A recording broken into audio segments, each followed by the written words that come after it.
ನಾನು fast and up athlete ಆಗಿದ್ರು ಈ ಒಂದು ಸಪ್ಲಿಮೆಂಟ್ನ ಬೈ ಮಾಡಬೇಡಿ ಅಂತಲೇ ಹೇಳ್ತೀನಿ. ಅದೇ ಎಲ್-ಕಾರ್ನಿಟೈನ್. ನಮ್ಮ ಫಾಲೋವರ್ ಒಬ್ಬರು ವಿಡಿಯೋ ನೋಡಿಬಿಟ್ಟು ಯಾವುದೋ ಆ್ಯಡ್ ನೋಡಿದ್ದಾರೆ. ನಾನು ಯಾವತ್ತು ಯಾವ ವಿಡಿಯೋದಲ್ಲೂ ಇದನ್ನು ಪ್ರಮೋಟ್ ಮಾಡಿಲ್ಲ, ಫ್ಯಾಟ್ ಲಾಸ್ ಹೆಲ್ಪ್ ಆಗುತ್ತೆ ಅಂತ.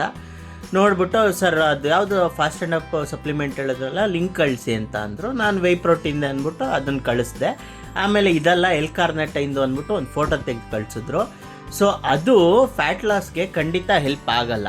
ಹೆಲ್ಪ್ ಆದರೂ ಸಹ ಕೇವಲ 5% ಅಷ್ಟೇ. ಅಂದರೆ ನೀವು 1 kg ಫ್ಯಾಟ್ ಲಾಸ್ ಮಾಡ್ತೀರಾ ಅಂದರೆ ಡೈಟು ವರ್ಕೌಟ್ ಮಾಡ್ತಿರುವಾಗ 50 ಗ್ರಾಮ್ಸು ಎಲ್-ಕಾರ್ನಿಟೈನಿಂದ ಬೆನಿಫಿಟ್ ಇರುತ್ತೆ.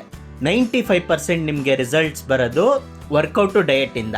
ಇಫ್ ಇನ್ ಕೇಸ್ ನೀವು ಅದು ತೊಗೊಳೋದ್ರಿಂದ ವೆಯ್ಟ್ ಲಾಸ್ ಆಗುತ್ತೆ ಅಂದ್ಬಿಟ್ಟು ಜಸ್ಟ್ ತೊಗೊತಾ ಇದ್ದರೆ ನಿಮ್ಮ ಡಯಟು ವರ್ಕೌಟಲ್ಲಿ ಏನೂ ಚೇಂಜಸ್ ಮಾಡಿಲ್ಲ ಅಂತಂದರೆ ನಿಮ್ಗೆ ಯಾವುದೇ ರೀತಿ ರಿಸಲ್ಟ್ಸ್ ಬರಲ್ಲ. ಅವ್ರು ಪೇ ಮಾಡಲಿ ಬಿಡಲಿ, ವರ್ಕ್ ಆಗದೆ ಇರೋ ಸಪ್ಲಿಮೆಂಟ್ಸ್ನ ನಾನು ಯಾವುದೇ ಕಾರಣಕ್ಕೂ ನನ್ನ ಫಾಲೋವರ್ಸ್ಗಾಗಲಿ ಕ್ಲೈಂಟ್ಸ್ಗಾಗಲಿ ಸಜೆಸ್ಟ್ ಮಾಡಲ್ಲ. ನನಗೆ ಗೊತ್ತು, ಹೀಗೆ ಹೇಳಿದ್ರು ಸಹ ಈ ಒಂದು ಸಪ್ಲಿಮೆಂಟ್ ಆಗಲಿ ಈ ಥರ ಸಪ್ಲಿಮೆಂಟ್ ಆಗಲಿ ತುಂಬ ಜನ ಪರ್ಚೇಸ್ ಮಾಡ್ತೀರಾ. ಇಂಥವ್ರು 5, 10, 15 ವರ್ಷ ಆದರೂ ಯಾವುದೇ ಕಾರಣಕ್ಕೂ ಸಣ್ಣ ಆಗಲ್ಲ. ಅವರ ಪರ್ಸು ವ್ಯಾಲೆಟ್ ಸೈಜ್ ಮಾತ್ರ ಕಡಿಮೆ ಆಗುತ್ತೆ ಹೊತ್ತು ಹೊಟ್ಟೆ ಕಡಿಮೆ ಆಗಲ್ಲ.